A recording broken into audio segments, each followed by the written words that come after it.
Okay. Thanks for allowing me to do this Zoom session. I've got a lot to share with you. I see several of my friends, several of the travelers that came with us on the Vermont Poland trip. Uh, I'd like to talk for about 55 minutes if people will indulge me. There was a tremendous amount of stuff we saw and information to absorb, and then we can open it up for questions and discussion. So the we were in Poland November 10th through the 18th. We arrived, Joy and I arrived 2.5 days earlier, so we were able to do a bit of self-guided tour through Warsaw. The major cities we were in were Warsaw, Lublin, and Krakow. We were in three extermination centers, Treblinka near Warsaw, Majdanek within Lublin itself, and Auschwitz-Birkenau near Krakow. I've got this presentation divided into two parts. Part one is the itinerary, and part two are thoughts. So on our own, we didn't realize this, but we arrived Friday, and Saturday was Polish Independence Day, and we were treated to the Poles celebrating that day. We had opportunity to walk through Old Town Warsaw. There were a variety of outdoor museums that we saw, one of which in Old Town was the January 1863 Insurrection Museum. Throughout the city, there were various monuments of Polish suffering and Polish history. We stumbled across the Pilecki Institute in Old Town. I'll talk about that more in a little bit. And we had a pleasant visit to the Chopin Institute and Museum where we were treated to a very nice Chopin recital by a very talented pianist. So I'm trying to get uh, the my pointer is not working well, and so the my screen is partially blocked. So how did the land get to be called Poland? From the Hebrew words meaning "Here thou shalt lodge," or "This is where you will live in exile." Uh, Jews in Poland date back to the second half of the 10th century. Over the next several centuries, there was a large amount of migration from Western Europe to escape persecution and anti-Semitism. By the 19th century, a third of Poland was Jewish. Over these centuries, there was waxing and waning struggles for equal protection as citizens. Finally, in 1867, the Austro-Hungarian Emperor granted Jews equal rights. Pogroms date back to the 15th century. Anti-Semitism dates back as long as Jews were present in Poland. Just outside of our hotel, we made a quick left turn 100 feet away. We were on John Paul II Street, a major thoroughway in central Poland. This area is a modern area, business area, quite bustling. Most of Warsaw was destroyed in World War II, but you can see how well it's been rebuilt. There was a photograph designating John Paul II, and a short distance away was a statue at the Catholic Church. We were treated to a walking tour of communist era structures. This was an immense structure built by the communists. It was a government building. It's now a multi-facility structure. On the right, you see it lit up at night. Here we are at the Chopin Institute and Museum, a very interesting museum. Here's Old Town Warsaw. This area was completely destroyed in World War II, but has been rebuilt to reflect the architecture of that time. Here's a large plaza in Old Town. We were able to walk on the left. You see a church, and we were able to walk to the bell tower at the top think it cost us 2 zlotys each, which is about 50 cents. The bottom right, you see us looking out from there, and we're overlooking Old Town across the Vistula River into East Warsaw. This was Polish Independence Day, and Poles were dressed in their Polish attire.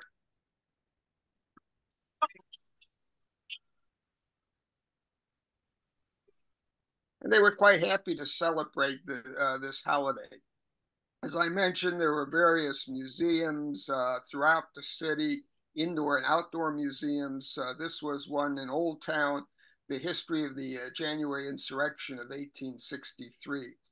There are a number of plaques and monuments celebrating Polish history, Polish martyrdom, and suffering. This is the Pilecki Institute. This is a controversial institute. This is a government-controlled, government-funded institute. And in the last 10 to 15 years, there's been an effort on the part of the Polish government, particularly the far right wing, to revise the history of World War II and long-standing Polish history to a discourse that's more favorable to their understanding of their history. Within this institute, there was this exhibit, the Lados list. Alexander Lados was a non-Jewish Polish diplomat who, from the years 1941 to 1943, with other Polish diplomats throughout Europe, tried to issue passports and citizen certificates to bring several thousand Jews to Central and South American countries. You see the 4 of them listed. A couple doors down, there was another government-controlled institute, and they had an exhibit there called By Name. And this told the story of Poles who actually paid the price. They and their family were murdered for trying to save Jews and Jewish families. In that institute there was a book that I picked up. They were kind enough to let me take it. I asked to purchase it, but they just gave it to me.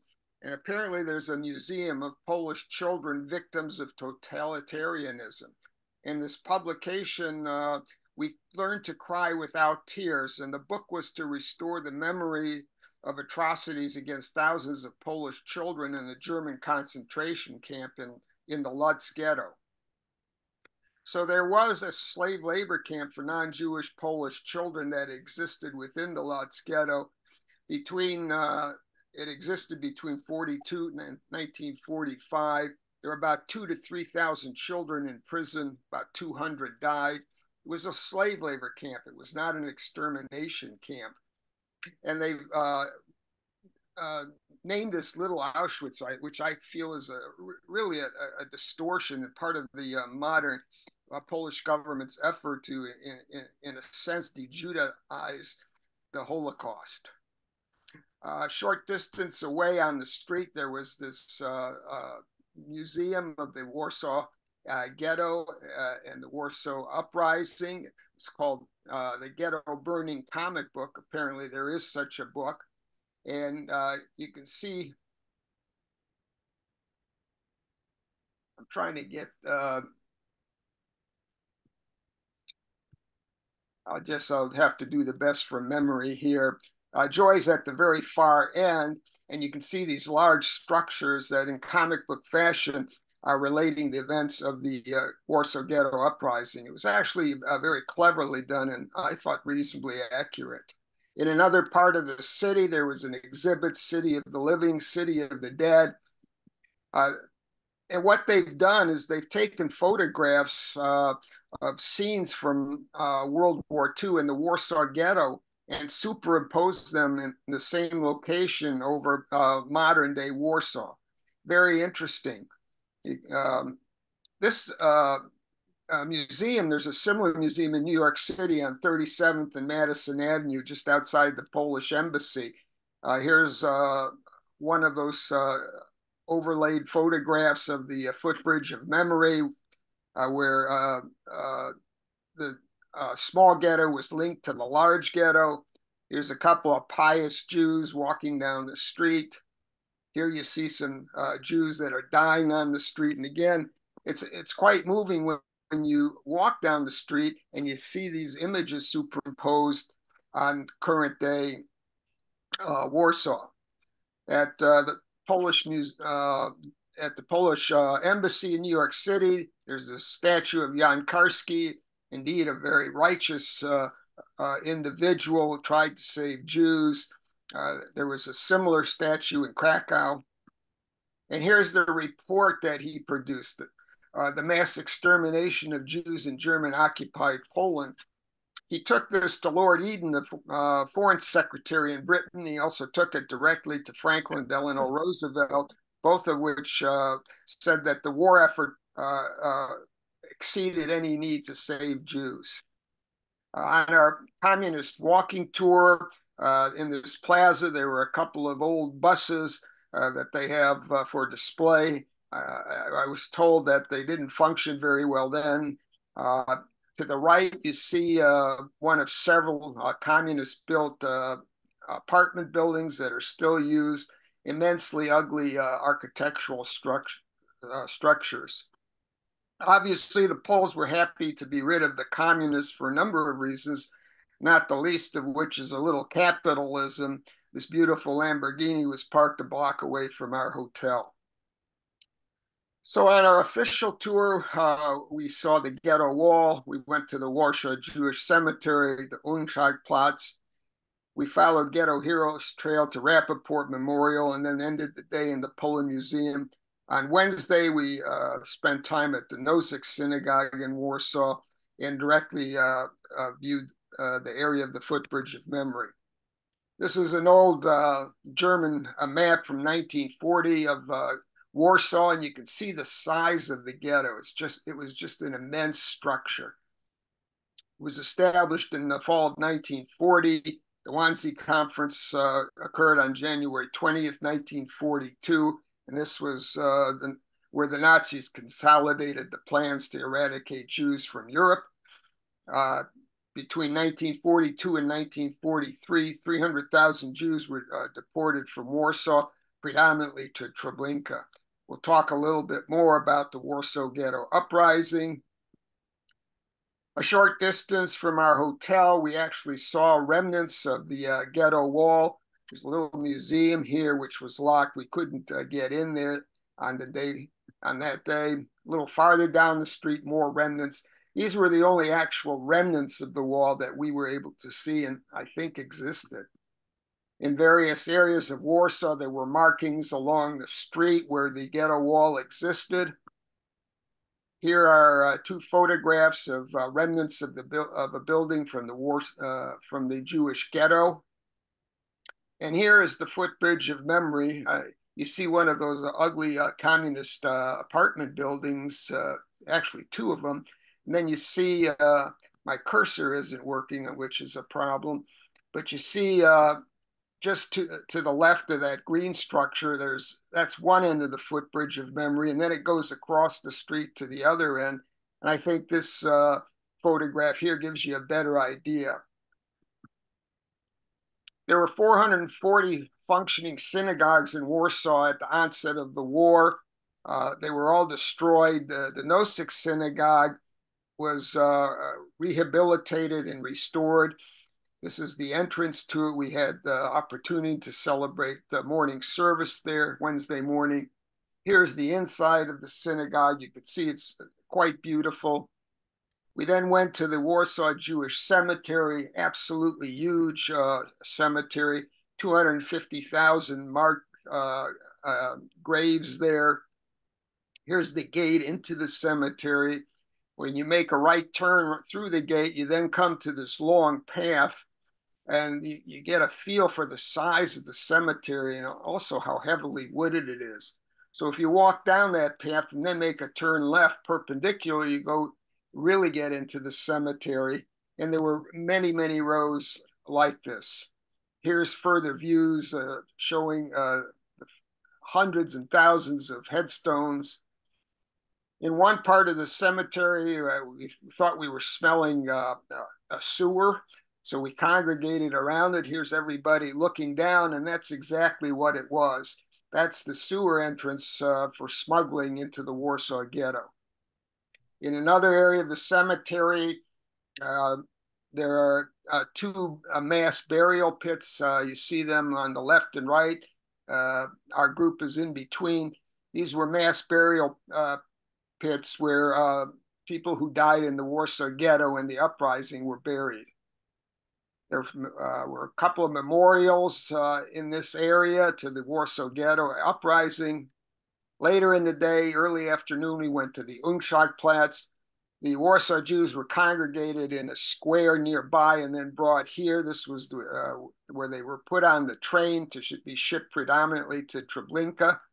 And along this path, over 300,000 Jews were sent for execution between the years 42 and 43. Here's the gathering area. And there, to the right, you see a monument denoting historical facts about it. Here we are at Mila 18. What's striking to me is right across the street there are residential structures, and that had to exist back then too. So here we are. We walked down the Heroes Trail. We turned right into where Mila 18 is. This photograph on the right shows where the bunker of the last stand of Mila 18 was. There's about 100 people that are interned there. Here's a couple more monuments with inscriptions. Yeah, we're able to say El Molay Rachamim there, which was quite gratifying. We continued walking down. This is to Rappaport Memorial. And here's our motley crew in front of the memorial. To the right, you see the structure lit up at night. Here's the Poland Museum, the Jewish Museum. We've entered here. I found this to be a rather bizarre structure. We're in the entrance way, but the museum is kind of an upside down elliptical, and it winds in a counterclockwise fashion. We had maybe an hour and a half there. There was a lot to see, and we didn't have much time to really study things. We had a non-Jewish Polish docent. There were some language problems here. She was a very nice lady and tried to do her job very well, but I really got the feeling as we went through the museum that she was giving the more recent Polish government narrative, downplaying longstanding anti-Semitism and anti-Jewish violence that has occurred in Poland. On Tuesday, we went from Warsaw to Tarnow, to Tykocin and Old Shtetl, and from there, we had morning service there. From there, we went to the Lupukowa Forest where there was a mass execution, and then to Treblinka. What you'll see in each of these towns we visited, that Jews have been present for centuries. They had been. There's almost no Jews present in these areas now. In this particular town, there were 2,000 Jews, which represented half of the population. August 25th and 26th, 1941 was where the mass execution took place. Here's the synagogue that's been restored. This was restored by the communists. Inside the synagogue is a model of what it looked like. Here's the beautiful bima, and I believe to the right you also see the Oren Kodesh. From there we went to the Tykocin Jewish Cemetery, which has been in existence since the 1500s. It's not a large cemetery, particularly in comparison to the Warsaw Jewish Cemetery, but what struck me was the absence of headstones. We came across one or two as we walked through, that I'll explain later why there are so few headstones in these cemeteries. What happened on August 25th and 26th, 1941, 2,100 Jews from Tykocin were loaded onto lorries and taken deep into the woods, into the Lupukowa Forest, where they were machine gunned down. Only 16 briefly survived. Most of them were subsequently caught. here we are, we're walking into the forest. We're a ways from the road. It's already quite isolated and almost impossible to find.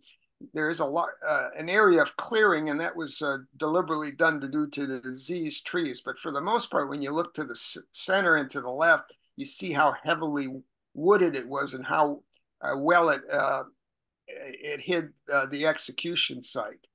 There were 3 pits there. This is the main pit. Here's another view with a monument in front of it. On the right, we're looking, we've already walked in, we're on the other side of the pit. And then there's pits 2 and 3 a short distance away. And this is where 2,100 Jews were machine gunned by the German Einsatzgruppen. From there, we went to Treblinka. It's a small village just outside the little tiny town of village of Treblinka. There's only 350 inhabitants in there. It was a railway station. It was also well hidden, which made it ideal for the Nazis to establish an extermination camp there. This camp was relatively small in size. We went to Majdanek the next day, and we were stunned by the size of that. But then when we got to Auschwitz-Birkenau, we were even more stunned by the size. This was Treblinka, the extermination part, was the size of about 34 soccer fields. It wasn't in operation a long time.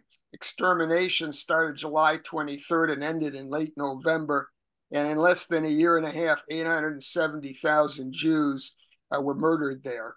There was an uprising in Treblinka, which along with other uprisings resulted in Nazi retribution called the Erntefest, or the Harvest Festival. I'll talk about this more when we get to Majdanek.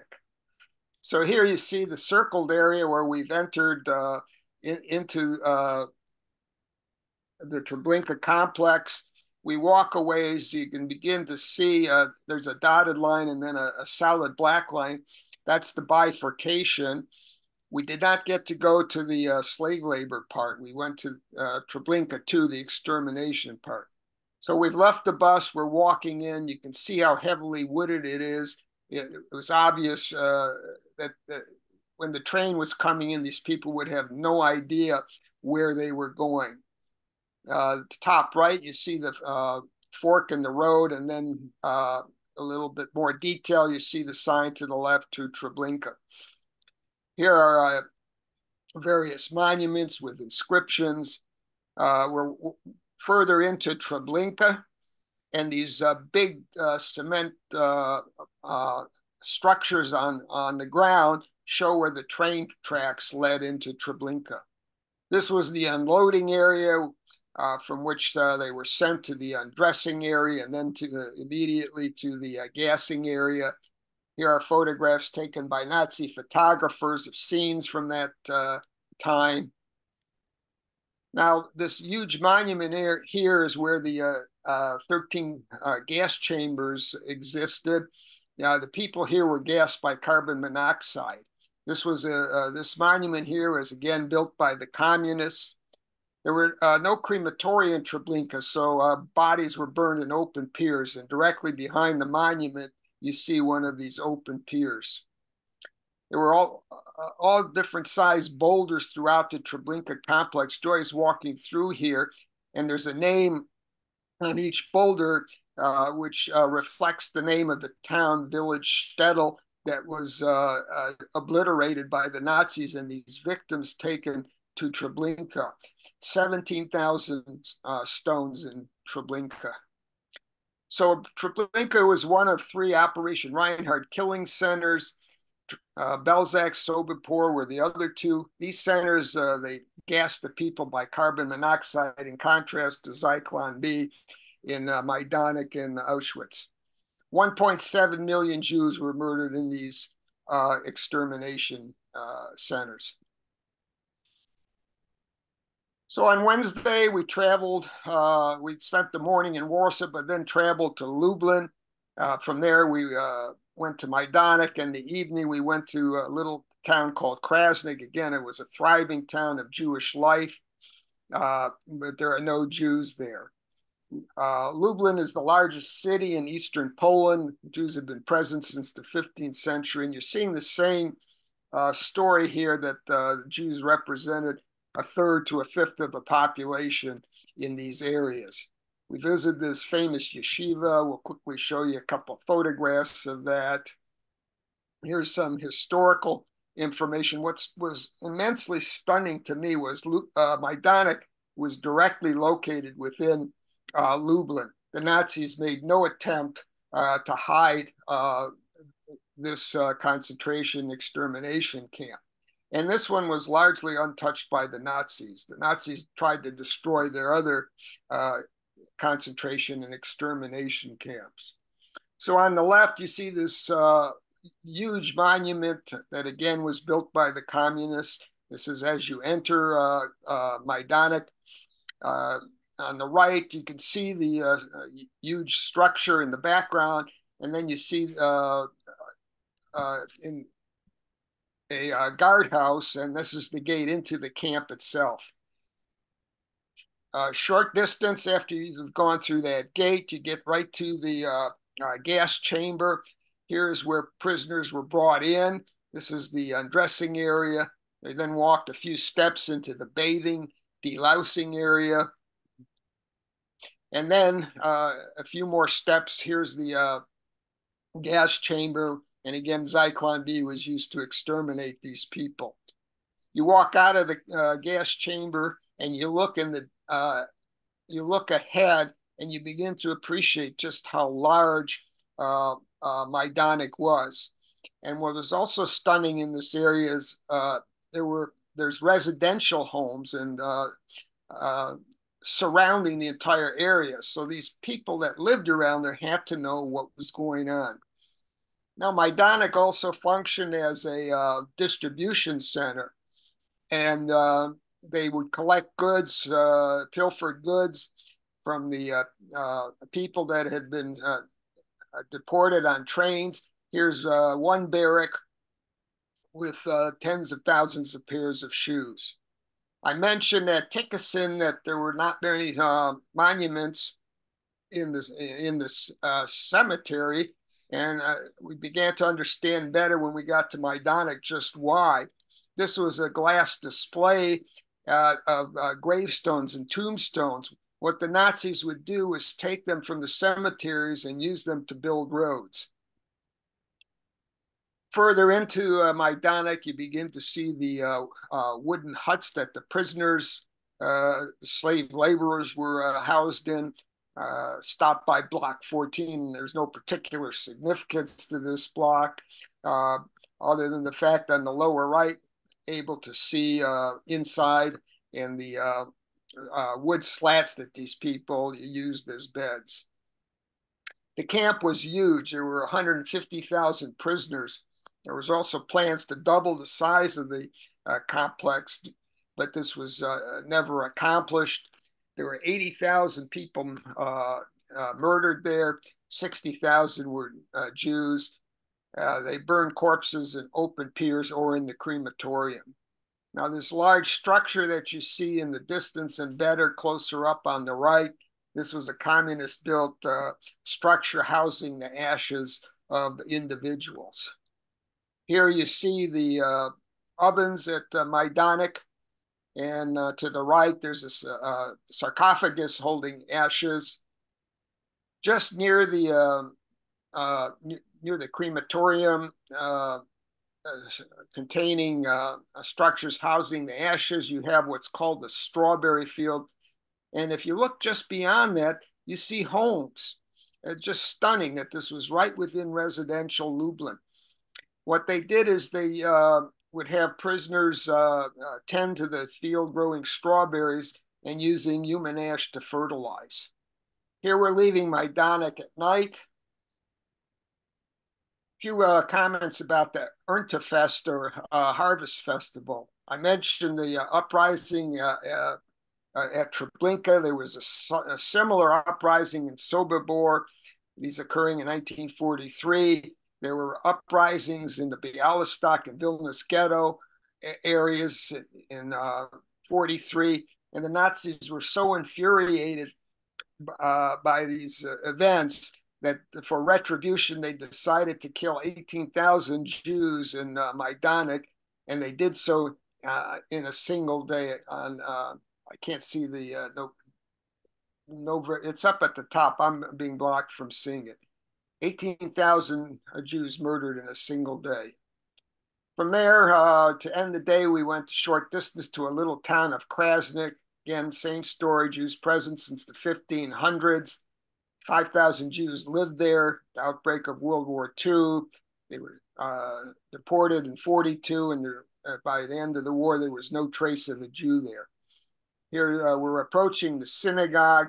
On the left, a big pavilion, and on the right is the outside of the synagogue. These synagogues are now owned by the Polish government. The Polish government is making efforts to preserve and rejuvenate, rehabilitate these.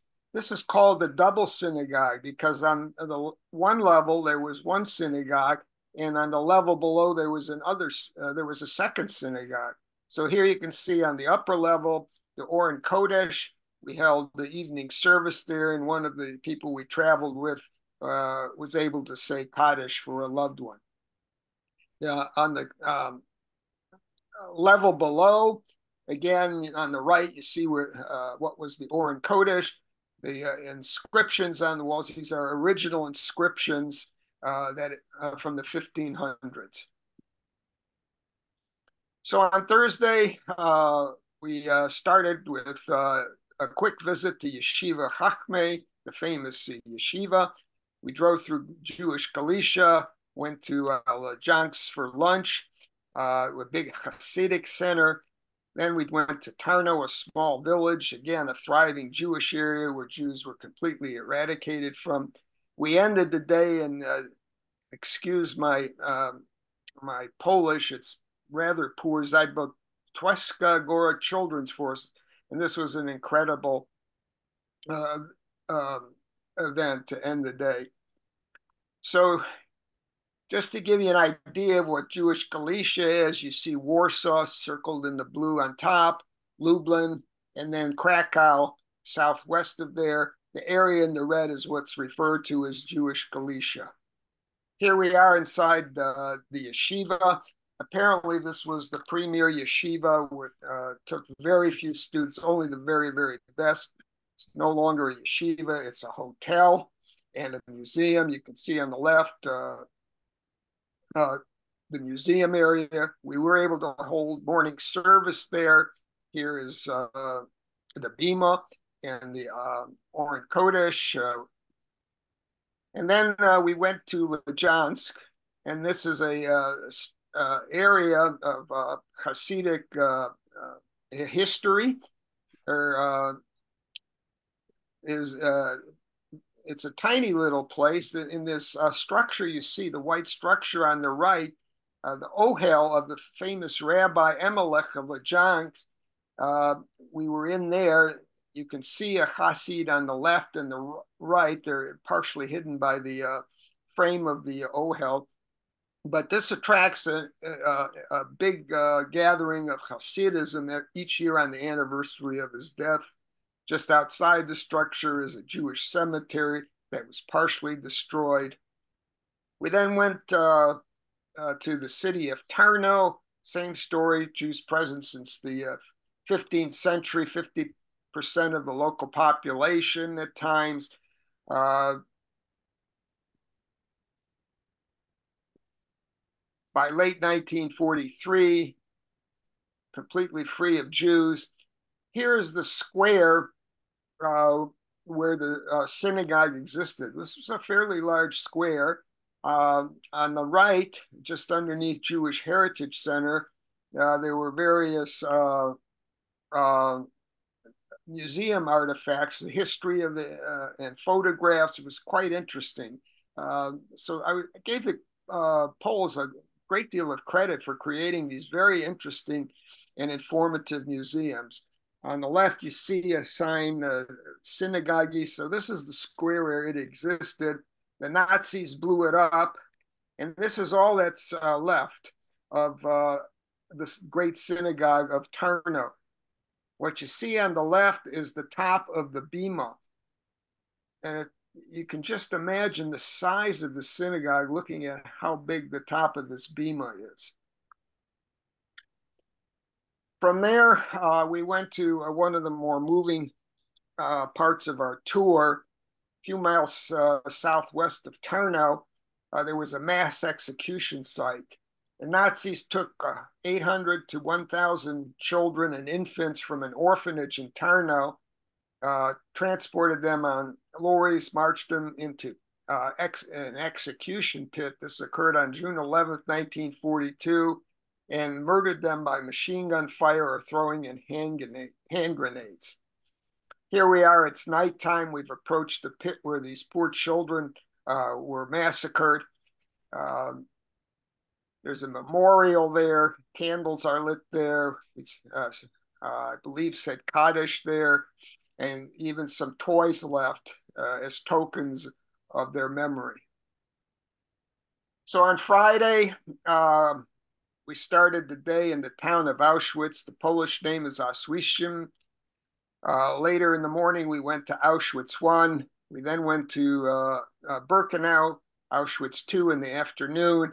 We concluded the day back in Krakow at the JCC and had a very celebratory Shabbat dinner.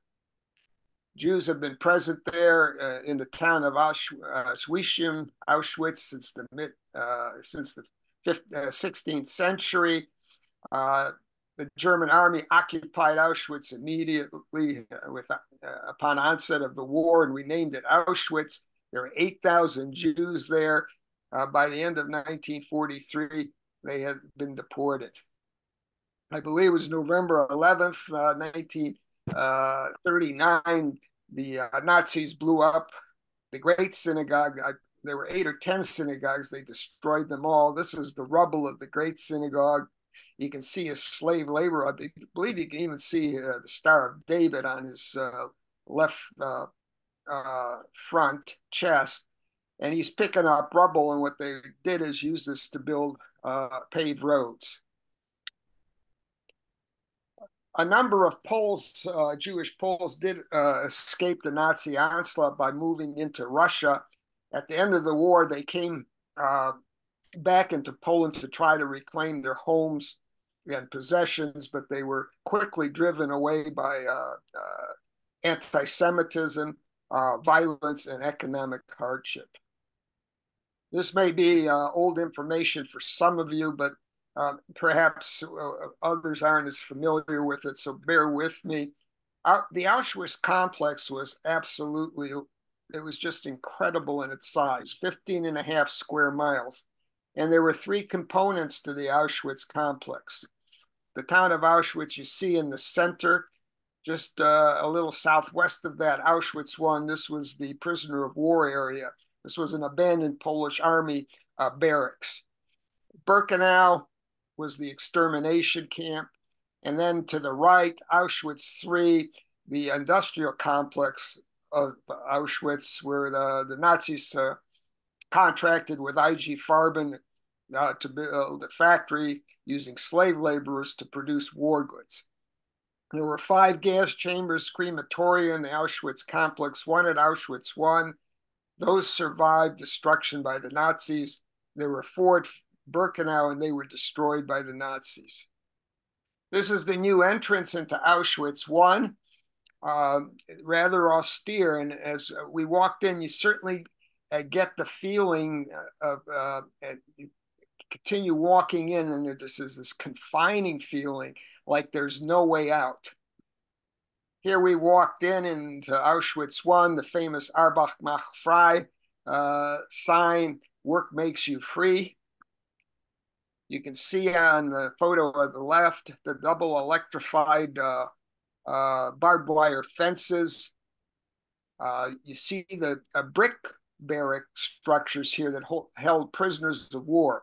There were wooden huts in Birkenau, which I'll show you shortly. In Auschwitz I, there are 2 blocks that deserve special attention. Block 10 was Mengele and Associates block for human experimentation. Block 11 uh, was the death block. There was a prison in the basement. People were tortured there. There was a courtroom down there where sentences were held to uh, designate executions.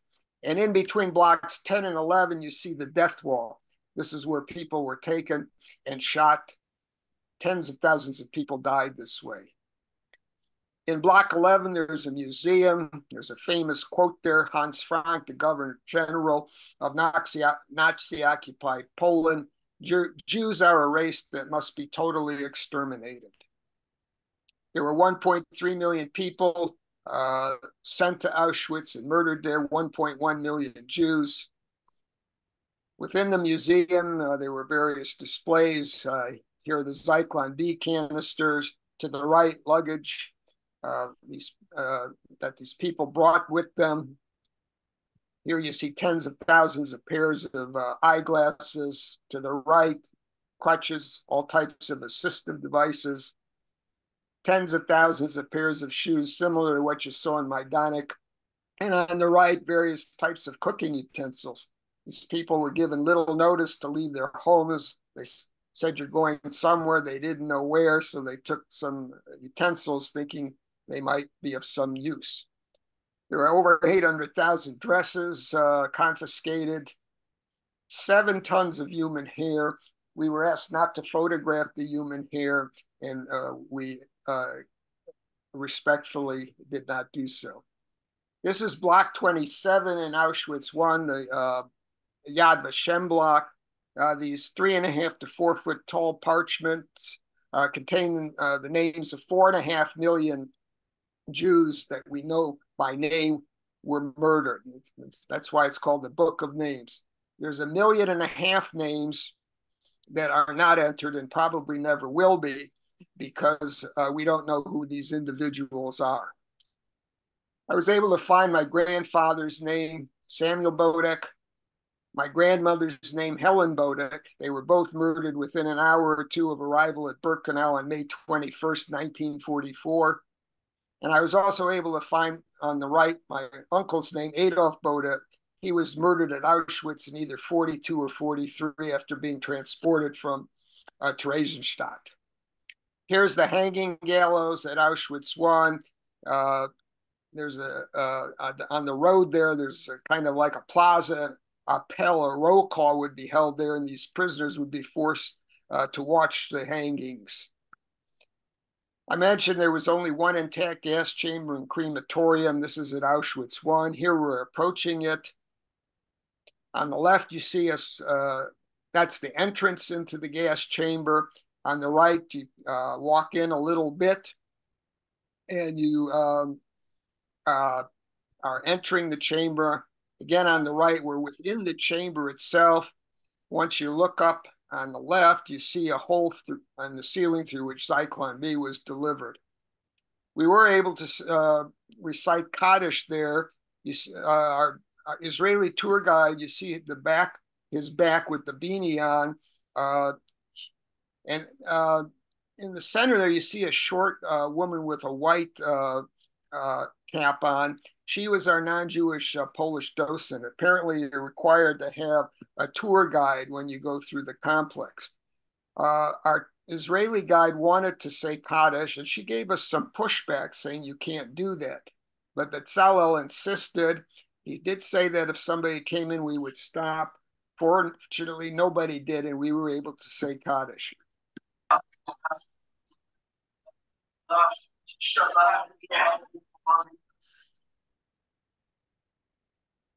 Here you see us leaving the gas chamber alive. On the right, there's a photograph of the hanging gallows of Rudolf Haas, the Auschwitz commandant. He was hung just after the war. In the afternoon, we went to Birkenau, Auschwitz II. This is an aerial schematic view. I wish my cursor was working. It isn't. You see the green dot to the right? This is the death gate. And that white area, that's where the train entered. And the white area was the separation ramp, the Judenramp. There were 2 gas chambers, crematoria in the upper left. And in the at about 12 o'clock were gas chambers at crematoria 4 and 5. We spent time at gas chamber crematoria 2 and 3, but did not have enough time to go to 4 and 5 as Shabbat was beginning, and we had to get to Krakow. Here we've entered the death gate. Here are photographs of the wooden huts my mother and her sister were housed in as slave laborers. Here is a photograph I took of the inside of one of these huts. This is a photograph of the latrine. You were allowed to go twice a day. Diarrhea was a prominent problem, so you can imagine how difficult it would be under those restrictions. There were no washing facilities, no toilet paper. Here we've entered on the left. You're getting closer to the separation area, that white area just ahead of us, just past where the train bifurcates. And then we're actually on the separation ramp, and we're looking back at that entrance through the death gate. This is one of the original cattle cars used to transport people. Apparently, it was quite difficult to find an original car. There have been efforts to preserve it. And after the separation, what you see on the photograph on the left are two columns, women and children to the left, and they were going to be immediately gassed. And then slave laborers, typically men, and maybe some younger women that were thought to be valuable for slave labor. The photograph on the right, I'm standing by the cattle car. I'm standing on the Judenramp in the area where my mother and her sister Olga last saw their parents before they were murdered. Here we are approaching the entrance to gas chamber crematoria 2. On the left, the prisoners have to, these individuals were forced to walk down. Then there was an undressing area, and further in the gassing area. These are all photographs of the ruins of what the Nazis did to blow up the evidence. The demand for burning corpses was so great that oftentimes they had to burn bodies in the open in piers. You see these depressions here. They're filled with water since it was raining when we were there. These depressions contain tens of thousands of individuals' ashes. We're still near crematoria 1 and 2. We were able, Chazan Krausman was able to recite Eli Mole Rachamim, and Betzalel, our guide, was able to blow the shofar. Hopefully this will project.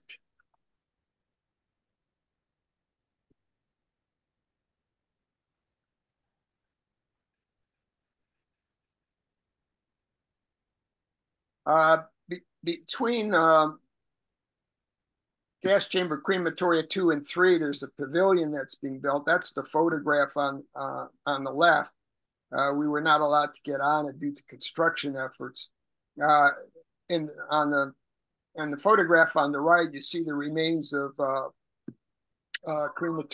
gas chamber crematoria 3. This is a photograph of gas chamber crematoria 3. And here we're a little bit closer to that structure. They were doing preservation work there, so that's as close as we could get. Here we're at the termination of the train tracks at Birkenau. I think you can begin to appreciate just the immense size of the complex. If you look in the distance at 12 o'clock, you see the entrance, the death gate. This photograph on the left, we're walking out alive through the death gate. And as we walked out a short distance away, maybe 100 feet, was a refreshment stand, souvenir stand. You could get Auschwitz magnets to put on your refrigerator. I found this very upsetting. And across the street from that, there was a banner. I'll explain to you what the banner showed. I regret now I did not take a photograph of it. But basically, there's a movement of Poles that had owned the land where Birkenau now sits on. They want the land returned to them. The Germans confiscated the land, and these Poles want that land returned to them. Again, I found that rather upsetting. We then went to Krakow. This is the entrance to the Krakow JCC. a vibrant structure. We had a wonderful Shabbat dinner there. Posters of the hostages in Gaza, and to the right, a very moving poster in a baby carriage. The old Jewish quarter of Krakow is called Kazimierz. Fascinating area. We spent time in the Galicia Jewish Museum. I would recommend you can get online and enjoy this museum. It is one of the most incredible museums I've ever experienced. We had Shabbat lunch with the daughter of a righteous Gentile. Later in the day, we took a walking tour to Schindler's factory, the Ghetto Wall and Plaza, and ended the day celebrating Havdalah. So Jews have been there a long time. On the eve of World War II, there were 60,000 Jews there. By the end of the war, there were maybe a handful. Here's Kazimierz, very quaint area, very nice. It's well kept. As we walked around, you see Israeli and Hebrew signs, none of which are owned by Jews anymore. But there seems to be this renewal of interest in Jewish culture and some effort to renew the Jewish-Polish connection. Again, another building showing similar things. Here's the plaza of Kazimierz, where we held Havdalah at night. The synagogues of Krakow were destroyed during World War II. This is the Ramu synagogue that has been renovated. The Polish government has provided funds, but also private donors. Ron Lauder, in particular, has donated a good deal of money. Some of our tour members did a morning service on Saturday. Joy and I were absolutely exhausted, and we indulged ourselves with some sleep. Now, the Ramos Synagogue is called the New Synagogue because it was built in the mid-1500s. Down the street is the old synagogue, the Alta Synagogue, because it was built in the 1300s. We walked past other synagogues that are being restored. This is the interior of the old synagogue. It's a museum now, not a functioning synagogue. The Ramos Synagogue is the only functioning synagogue. Here's the original bima of the old synagogue and the ark with Torahs inside. Later that day, we walked through Kazimierz. This is an alleyway where some of the scenes of Schindler's List were filmed. The circle shows the daughter of the righteous Gentile who saved, her mother saved the friend. The book tells you, I have the book photographed here that tells you the story. The man just to her left is the translator. And here are her awards from Yad Vashem. Later in the day, we went to the Ungschadplatz. Just across the street from that was the pharmacy where this righteous Gentile smuggled in medicines and other goods to help with the sick. We walked by Oskar Schindler's enamel factory. Here's the gate to it. And on the walls, excuse me, of this area, you see the photos of all the Jews that he saved.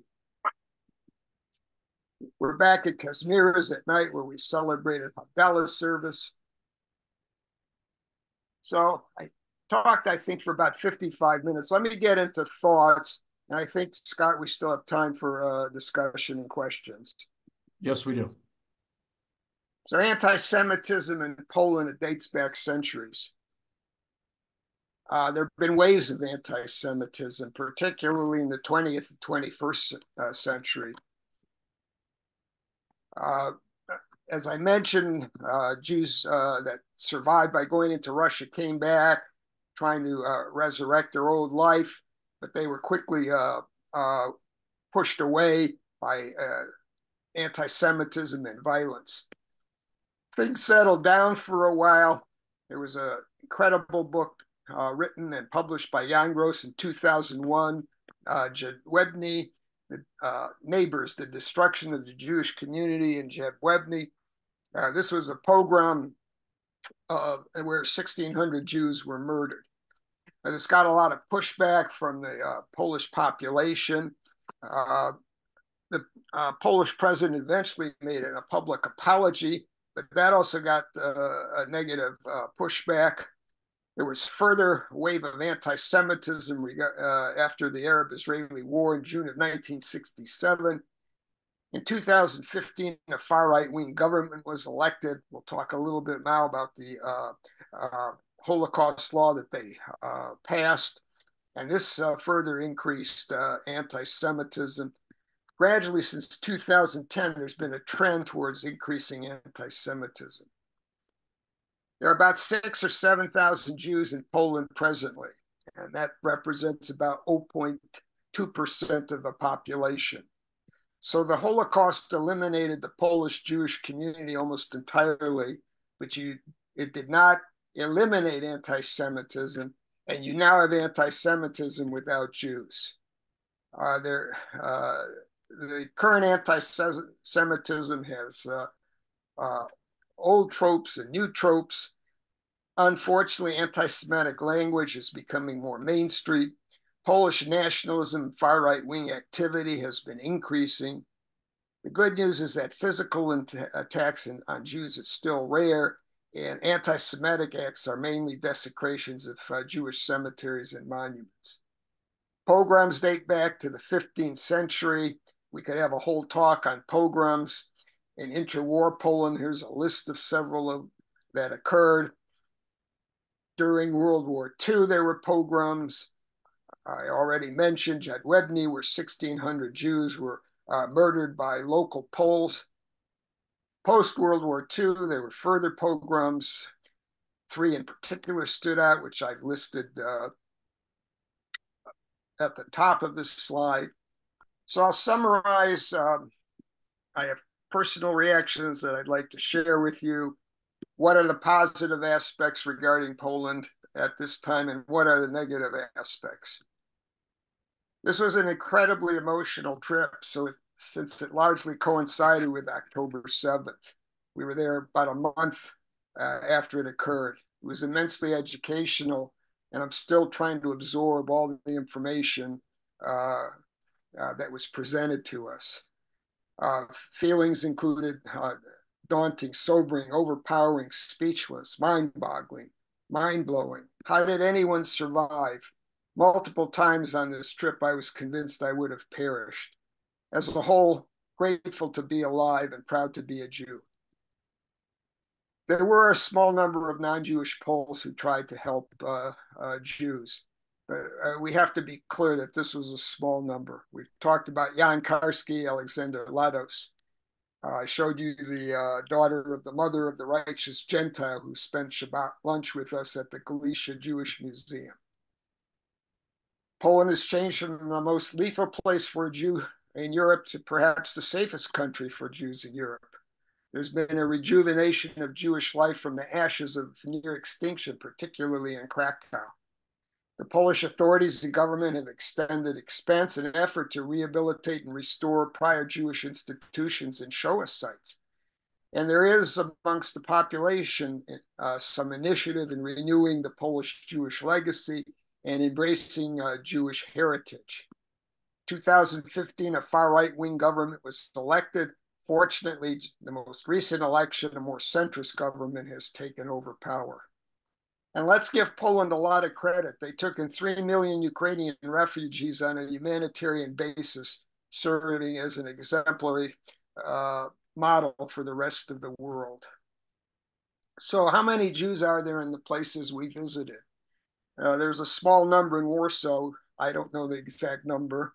There's the one functioning synagogue, the No 6 synagogue. Krakow has the largest Jewish population. Again, we're estimating overall maybe 6,000 to 7,000 Jews, perhaps at most 10,000. You had 3.3 million Jews in Poland at the onset of World War I. You look on the slide, most of the places we visited, which were thriving Jewish communities, there are no Jews.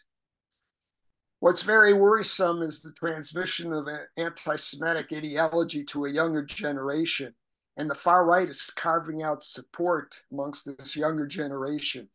in the October 2019 election, far right wing, openly anti-Jewish party received 6.7% of the national votes and won 11 seats in parliament. And the bulk of its support came from the younger population. This evolution of events is eerily and frighteningly similar to events that occurred in 1920s and 1930s as the uh, Nazis rose to power. And then there remains the failure of the Polish government to return stolen property. We're also seeing historical revisionism, in large part led by the Polish government, the far right elements of the Polish government. And they're trying to revise the narrative, the historical narrative, the attitude that the Holocaust happened, but we had nothing to do with it. The blending and equating of Jewish suffering with Polish suffering at the hands of the Nazis and Soviets, the de-Judization of the Holocaust. That feelings of discussions of Polish wrongdoing unfairly distort the historical narrative. And there is an emphasis to restore the good name of the Polish nation and Polish people. The Polish Holocaust law was passed in January of 2018, and this had two components. One was a criminal component where you could be imprisoned for up to 3 years if you were found guilty of what was thought to be historical misrepresentation. There was also a civil component where you could be held liable for monetary damage. There was a huge worldwide backlash against this. So in June, the criminalization component was withdrawn. However, civil litigation is still possible. And this incredible Polish historian, Jan Gabrowski, currently has 3 civil suits against him. There's also a worry on the Holocaust disinformation on Wikipedia. Far-right elements of Poland and within the Polish government have been publishing on Wikipedia patently false information. This particular issue was uncovered by a professor at Chapman University, Shira Klein. She collaborated with Jan Grabowski about this. They have tried to make efforts with Wikipedia to correct this, but have had considerable pushback. So final thoughts regarding the Holocaust and October 7th. The worldwide explosion of anti-Semitism post-October 7, 2023 is eerily similar to the rhetoric events and physical events that occurred in the 1920s and 1930s in Nazi Germany. To put October 7th into perspective, more than 1,200 innocent Jews were massacred by Hamas Einsatzgruppen. We showed you the area we went to in Lupercoa Forest where 2,100 innocent Jews were machine gunned down by Nazi Einsatzgruppen. And then we showed you the children's forest where almost 1,000 orphans were massacred into that single pit. We have 50 Muslim nations in the world. Essentially, just a handful of Jews remain in these nations. And in many of them, there are no Jews. We hear the chant from the river to the sea to eliminate the state of Israel and eliminate Jews from the Middle East. And then we hear we will do this again and again and again. And here you see in this table some of the Muslim countries where there are a few Jews, but in many none.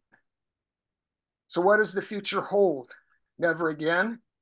Is there not room in the world for Jews to have even one small nation of our own? Chaim Weizmann expressed this in 2 different ways, and I like the second one better. The world is divided into 2 places, places where Jews can't live and places where Jews can't go. I believe every Jew should make this journey in order to properly understand the world we are living in and the world our children and grandchildren will be living in. Thank you for listening to my presentation. I'm happy to open it up to discussion. Thank you, Steve. That was very powerful. Can you stop sharing by any chance? You know how to do that now? I am going to try. Okay. Here we go. Well, you're still sharing, you There we still, yep, there we go. I just want to make sure that way I can see who's on there. If you have any questions for Steve now, please feel free to come off mute. And we have a little bit of time if you'd like to ask Steve any questions. I'll start, Steve, and that is you are part of our 2G speakers. You're speaking to young people all the time, adult groups. How do you feel your talks have changed or are changing now after your trip?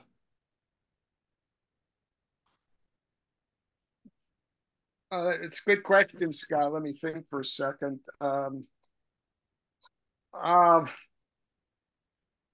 am very careful to avoid a discussion about the Israel-Palestine issue. Um, that question does come up, but it's a valid question, but not pertinent to the presentation I'm giving. So I'm hearing that more.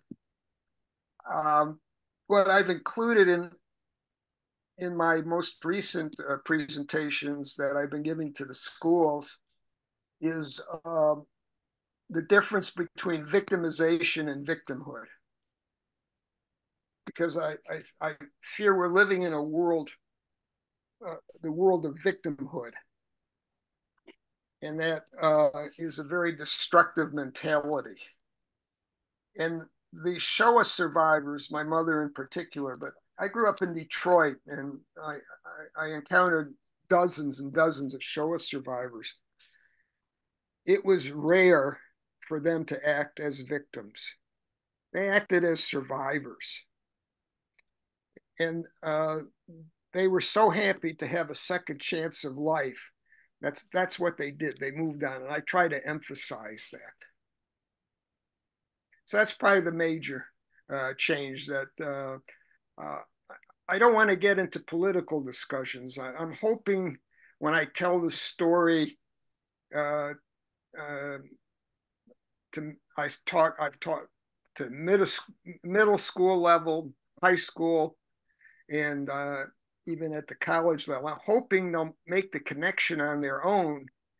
I'm emphasizing what hate can do and why it's important to fight hate, to recognize hateful language, hateful actions, and speak up about it. But I do try to avoid um, getting into any politics. Okay, thank you. Other questions, please, if you, let me put Steve, that. it's Bob Hearn. Um, Yeah. Steve, you keep referring to that the danger in Europe right now is the far right. Does that mean we Jewish people are going to find safety with the left, and the far left are probably going to be our friends, right? Well, I think we have to, Bob, it's a good question. We have to distinguish the far right in Poland from the far right here. I think there's different environments there. I think there's plenty in our country here. Yes, there's concerns about the far right and certainly the far left in this country. We could have a whole another Zoom session on that. You're absolutely right. But in Poland, uh, it's the far right that is generating the most anti-Semitism and potentially leading to the most violence against Jews. So there So I think are they're. so I think they're. the left wing in Europe is pushing back the far right, saying that Jews should be left alone and be able to live in peace. No, no, no, no, Basically, what I'm no. saying is when you in this presentation, especially the high school kids, keep referring to the far right, you as Jews, it has nothing to do with the right and left. It has to do with they just hate us. So you have to have the moral and the immoral, the righteous Gentile, and everybody else.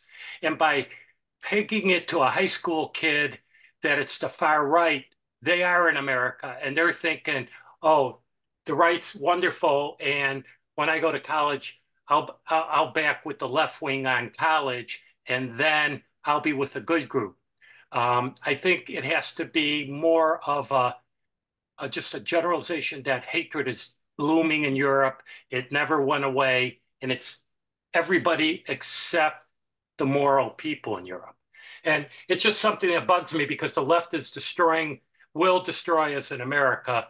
The right are a bunch of, you know, a small group of people that if you have two Nazis protesting in the Diag at University of Michigan, they're all going to be run out. If you have Death to Israel on the Diag in Michigan, you're going to have a bunch of white kids and Jewish kids circling them and wanting to listen to what they have to say. So that's the whole reason I bring that up in kind of a cynical manner. I'm not trying to be mean or like condescending. I'm just saying the dangers You made your point. is all around us. I'd rather not turn this into a political conversation other than please say, Mr. Hearn, that as the executive director of IHE, I've seen Steve's presentation over the course of the last 6 years, and it is not about it is not a pointing to the left, to the right in any type of political way. It is turning to, we need to stop anti-Semitism, and I'd like to leave it at that. And That was my whole point. yeah, no, exactly. No, that's I want to cut that. I'd like to go to another question. I don't want to turn this into a political left-right. Go ahead, Steve. Yeah, I appreciate that, and we'll go to more questions. I have not given this presentation to any students. Okay, this is my first go, a live go to any audience regarding the Poland trip. So none of the students that I go to at the direction of IHE have seen this presentation. Hey, Steve. And I agree with. Just a second, Joe. And just as Scott pointed out, there is, in my presentation of my mother's story, there is nothing about the right, the left. It is a presentation about hate and what hate can do. So I hope that clarifies it. I don't take any umbrage at the points you're making, Bob, but I hope that clarifies what audience I'm talking to, okay? And Bob, you and I could talk about it more at another time. In 2 weeks. I'd like to make a comment. Please go ahead, and we've got about 5 more minutes, so please go ahead, Barbara. This is my brother, Stephen, and Stephen, kudos to you. I think this was a heartfelt and excellent presentation. Thank you. We're proud to have Steve as a part of our of IHE, and very proud of the work that he does with us, but also the work that he pushes us and to how he's constantly sending us materials to read and to review and to make us think. And that's the most important part I see on our end. We have time for one more question if there is one. This is such an impactful trip for any Jewish person, but I can't even imagine the emotions when your family was right there and exterminated. That was powerful to stand on the Judenramp, the separation ramp, to stand in the spot where my mother and her younger sister Olga were separated within minutes from their parents, never saw them again, and then to go down to the actual execution. It was powerful, and particularly this whole trip occurring around October 7th.